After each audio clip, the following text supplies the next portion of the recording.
pense qu'il y a plusieurs facteurs. Et puis c'est un processus qui commence depuis la fin du primaire. Vous voyez, au niveau du certificat d'études primaires, on a un taux d'admission qui est assez élevé. Mais si vous suivez un peu le parcours de ces nouveaux certifiés donc qui partent en 6e, vous verrez qu'avant la classe de 3e, en tout cas près de 70% n'y atteignent pas. Cela voudrait dire quoi? Que le niveau réel pour aborder la classe de 6e n'y était pas. Parce que les disciplines fondamentales qui permettent à l'enfant vraiment de pouvoir poursuivre son cursus scolaire sans difficulté, c'est la maîtrise de la langue, c'est la maîtrise des mathématiques et des sciences. Et le plus souvent, les enfants qui sont admis au certificat d'études primaires, en tout cas la grande majorité, c'est par le fait des notes en leçons. Alors, les leçons ou bien le chant ou la récitation, en tout cas ce qui est sûr, c'est à ce niveau-là que beaucoup d'enfants gagnent beaucoup de points. L'autre aspect, les effectifs pléthoriques. Vous savez, quand l'effectif dépasse 50, et ça va dans les 60, 70 en allant, avec des enfants qui ont un niveau assez faible, le professeur il a de la peine vraiment à s'en sortir. En principe, quand les élèves atteignent la classe du 6e, ça veut dire qu'ils ont une certaine autonomie. Ils doivent être en mesure de s'organiser pour mieux apprendre. Mais si les enfants arrivent en 6e, ils n'ont pas cette autonomie, ça pose problème. Vous allez voir dans certaines classes du 6e, même du 5e, les professeurs sont obligés de recopier les leçons. Parce que s'ils laissent les enfants recopier et s'ils dictent, les enfants ne pourront pas suivre. Alors en recopiant, donc, ça prend du temps. Et là même, ça joue un peu sur l'évolution du programme. Ça c'est un aspect.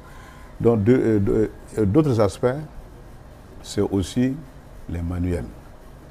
Voilà, donc la possibilité pour tous les enfants d'avoir des manuels et aussi comment les organiser donc pour qu'ils apprennent. Par exemple, au primaire, dans certaines écoles, il y a des travaux de groupe.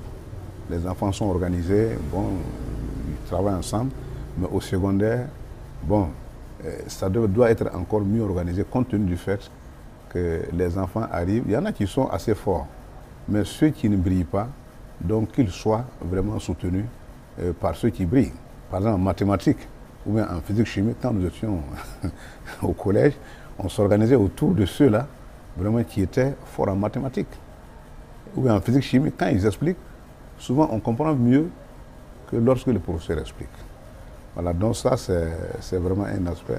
Et l'autre aspect, en tout cas, qui me tient à cœur, c'est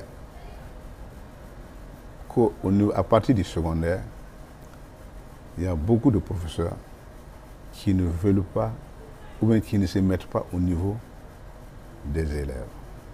Pour eux, c'est l'élève qui doit se mettre à leur niveau, c'est-à-dire qui doit suivre le cours, c'est-à-dire suivre son rythme. Et si l'enfant n'arrive pas à comprendre une fois, le premier cours, deuxième cours, troisième cours, par finir, ça constitue un blocage pour lui. Et une fois que le blocage s'installe, l'enfant est en classe, on a comme l'impression qu'il suit, alors que ses idées sont dehors. Il va passer toute l'année en récoltant des mauvaises notes. Si vous prenez tel que le mot de recrutement des enseignants aujourd'hui, il y a, bon, au niveau du public, il y a les tests psychotechniques, voilà, et qui ne permettent pas d'évaluer très rapidement les connaissances de l'enseignant, voilà, surtout dans les disciplines fondamentales, les mathématiques, et puis la langue parlée, c'est-à-dire le français, voilà, et même les sciences. Alors donc, on recrute des enseignants qui eux-mêmes en tout cas pour un certain nombre, ou bien un bon nombre, ont déjà des lacunes. Si vous avez la chance de pouvoir jeter un coup d'œil sur des cahiers de préparation d'enseignants,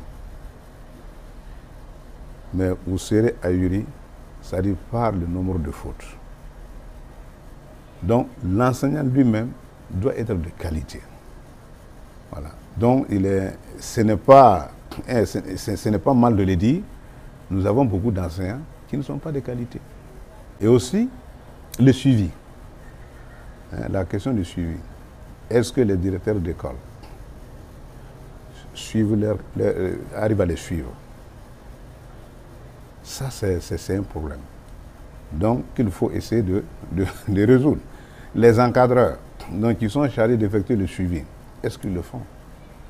Le directeur provincial, qui est chargé de la coordination au niveau provincial, est-ce que, manifestement, il arrive à faire son travail correctement?